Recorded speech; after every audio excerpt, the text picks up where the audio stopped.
ہم میں سے بہت سے لوگ آیت الکرسی پڑھتے تو ہیں لیکن بغیر سمجھے، بغیر جانے کہ یہ آیت بتاتی کیا ہے تو یہ ایک آیت، لیکن اس کی فضیلت کے بارے میں بہت سی احادیث وارد ہوئی ہیں۔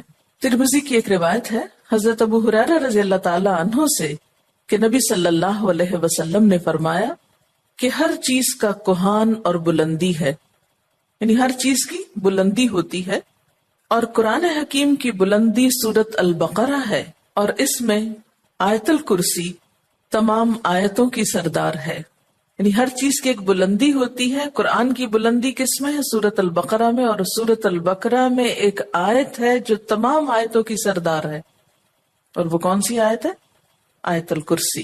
حضرت ابی ابن کعب سے روایت ہے کہ نبی صلی اللہ علیہ وسلم نے فرمایا، اے ابو المنذر، اللہ کی کتاب میں تمہارے پاس سب سے افضل آیت کون سی ہے؟ عرض کیا، اللہ اور اس کا رسول خوب جانتا ہے۔ آپ نے فرمایا، اے ابو المنذر، اللہ کی کتاب کی آیات میں کون سی آیت تمہارے پاس سب سے بڑی ہے؟ انہوں نے عرض کیا، اللہ لا الہ الا هو الحی القیوم۔ تو آپ صلی اللہ علیہ وسلم نے میرے سینے پر ہاتھ مارا اور فرمایا، ابو المنذر، تمہیں تمہارا علم مبارک ہو، یعنی واقعی یہ آیت سب سے بڑی آیت ہے۔ اس کے بارے میں آتا ہے، جو شخص ہر فرض نماز کے بعد آیت الکرسی پڑھ لے، اسے جنت میں جانے سے کوئی چیز نہیں روکے گی سوائے موت کے۔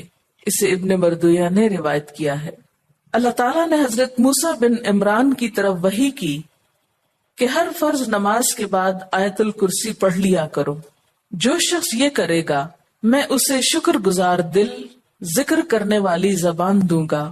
اس پر ہمیشگی صرف نبیوں سے ہوتی ہے، یا صدیقوں سے، یا اس بندے سے جس کا دل میں نے ایمان کے لیے آزما لیا ہو، یا اسے اپنی راہ میں شہید کرنا چاہتا ہوں۔ یعنی اس آیت کی پابندی ہر فرض نماز کے بعد اللہ کے خاص بندوں سے ہی ہوتی ہے۔ بس اپنے آپ کو چیک کر لیں کہ آپ ان میں شامل ہیں کہ نہیں۔ کیونکہ ہم نماز میں کچھ سوچتے رہتے ہیں، جو ہی سلام پھیرتے ہیں پھر بغیر کچھ سوچے سمجھے جو سوچ رہے ہوتے ہیں اس کو بیان کرنے لگتے ہیں، اور یہ بھول جاتے ہیں کہ یہ وقت آیت الکرسی پڑھنے کا ہے۔ لیکن جب انسان کا دل اللہ کی طرف مائل ہو جاتا ہے تو پھر نہیں بھولتا۔ نبی صلی اللہ علیہ وسلم نے یہ بھی فرمایا کہ جس گھر میں آیت الکرسی پڑھی جائے اس گھر سے شیطان نکل جاتا ہے۔ اس کے بارے میں ایک روایت ہے جو بخاری کی ہے، صحیح حدیث ہے۔ حضرت ابو ہریرہ رضی اللہ تعالی عنہ کہتے ہیں کہ آپ صلی اللہ علیہ وسلم نے مجھے صدقہ فطر کی حفاظت پر مقرر کیا۔ فطرانہ جمع ہو رہا تھا اور آپ نے اس کی حفاظت کے لیے ان کو ایک طرح سے چوکیداری دی۔ کوئی شخص آیا اور غلہ چوری کرنے لگا، میں نے اسے پکڑ لیا اور کہا، میں تجھے رسول اللہ صلی اللہ علیہ وسلم کے پاس لے جاؤں گا۔ وہ کہنے لگا، میں محتاج ہوں، عیالدار ہوں، سخت تکلیف میں ہوں۔ چنانچہ میں نے اسے چھوڑ دیا۔ جب صبح ہوئی تو آپ نے مجھ سے پوچھا، ابو ہریرہ، آج رات تمہارے قیدی نے کیا کہا تھا؟ میں نے کہا، یا رسول اللہ صلی اللہ علیہ وسلم، اس نے محتاجی اور عیالداری کا شکوہ کیا تھا، مجھے رحم آیا تو میں نے اسے چھوڑ دیا۔ آپ نے فرمایا، دھیان رکھنا، وہ جھوٹا ہے، وہ پھر تمہارے پاس آئے گا۔ چنانچہ اگلی رات وہ پھر آیا اور غلہ اٹھانے لگا، میں نے اسے پکڑ لیا اور کہا، آج تو ضرور میں تمہیں نبی صلی اللہ علیہ وسلم کے پاس لے جاؤں گا۔ وہ کہنے لگا، مجھے چھوڑ دو، میں محتاج ہوں، عیالدار ہوں، آئندہ نہیں آؤں گا۔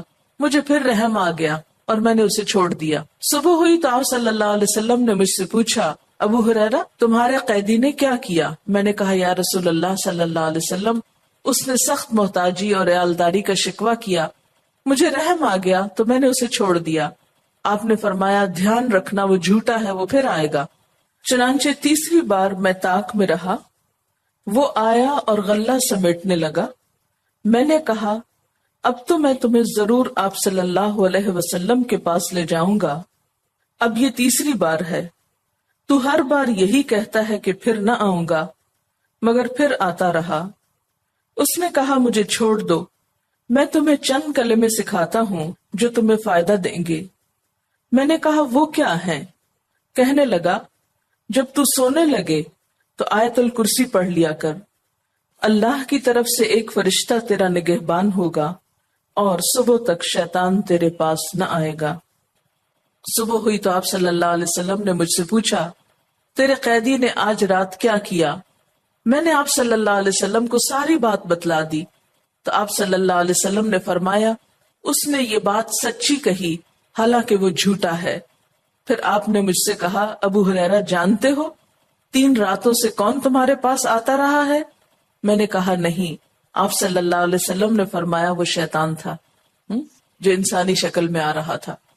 اچھا آپ نے دیکھا ہوگا کہ بعض لوگ اس بات کی شکایت کرتے ہیں کہ ان کے پیسے لاکر میں سے اور تالے میں سے چوری ہو جاتے ہیں، ایک ایسی جگہ سے ان کے پیسے چرائے جاتے ہیں کہ جس کی چابی ان کے سوا کسی اور کے پاس نہیں۔ یہ بھی احتمال ہو سکتا ہے کہ اسی قسم کا کوئی شیطان آ کر ایسی حرکت کرتا ہو، تو اس کا حل یہی ہے کہ انسان سونے سے پہلے آیت الکرسی پڑھ کر چاروں طرف پھونک مارے تو پھر حفاظت ہو جاتی۔ آپ گھر سے نکلنے لگے یا ایسے اپنے لاکر کو لاک کرنے لگے تو آیت الکرسی پڑھ کر اس پر پھونک مار دے تو اللہ تعالیٰ ایک چوکیدار مقرر کر دیں گے، ایک فرشتے کو، پھر کوئی نہیں چرا سکے گا اس کو۔ تو بہرحال آیت الکرسی جو ہے یہ بہت ہی فضیلت والی آیت ہے۔ چلیے اب دیکھتے ہیں کہ اس آیت میں ہے کیا۔ اللہ لا الہ الا ہو، اللہ تعالیٰ اس کے سوا کوئی الہ نہیں۔ الہ کون ہوتا ہے؟ اس کا معنی عام طور پر معبود کیا جاتا ہے، لیکن بنیادی طور پر الہ کا معنی ہوتا ہے خالق، رازق، مالک، حاجت روا، مشکل کشا، عبادت کے لائق۔ ظاہر ہے جس نے پیدا کیا، جو روزی دیتا ہے، وہی مالک ہونے کا حقدار ہے۔ پھر جو ہماری حاجتیں پوری کرتا ہے، جو ہماری مشکلیں آسان کرتا ہے، وہی اس لائق ہے کہ ہم اس کی عبادت بھی کریں۔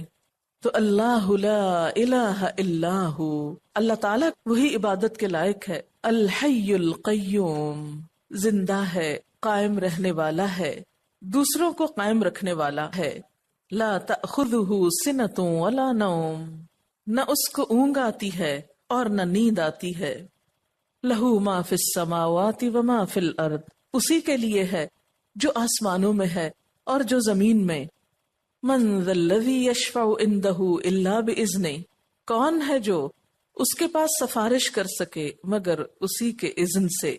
یعلم ما بین ایدیہم وما خلفہم، وہ جانتا ہے جو ان کے آگے ہے اور جو ان کے پیچھے ہے۔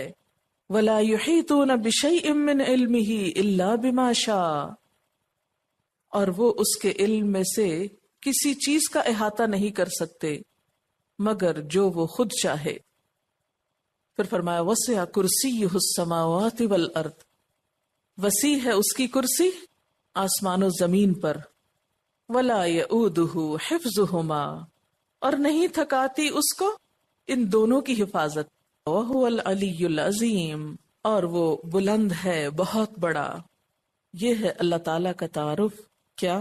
نمبر 1، اس کے سوا کوئی الہ نہیں۔ نمبر 2، وہ زندہ ہے۔ نمبر 3، قائم رہنے والا ہے، قائم رکھنے والا ہے۔ نمبر 4، اس کو نیند اور اونگ نہیں آتی۔ نمبر 5، آسمان و زمین کا مالک وہی ہے۔ نمبر 6، اس کے پاس کسی کی سفارش کام نہ کرے گی مگر اسی کی اجازت کے ساتھ، یعنی سارا اختیار قیامت کے دن اسی کے پاس ہوگا۔ نمبر 7، انسانوں کے سامنے اور انسانوں کے پیچھے، یعنی ان کا ماضی اور مستقبل سب کا علم وہ رکھتا ہے۔ نمبر 8، اس کے علم میں سے کوئی کچھ نہیں لے سکتا مگر جتنا وہ چاہے، یعنی اللہ کے علم جیسا علم کسی اور کا نہیں۔ نمبر 9، اس کی حکومت، قدرت، عظمت، اقتدار یا علم آسمان و زمین پر محیط ہے، چھایا ہوا ہے۔ اور نمبر 10، ان دونوں کی حفاظت اس کے لیے کچھ مشکل کام نہیں۔ نمبر 11، وہ بہت بلند، بہت عظیم ہے۔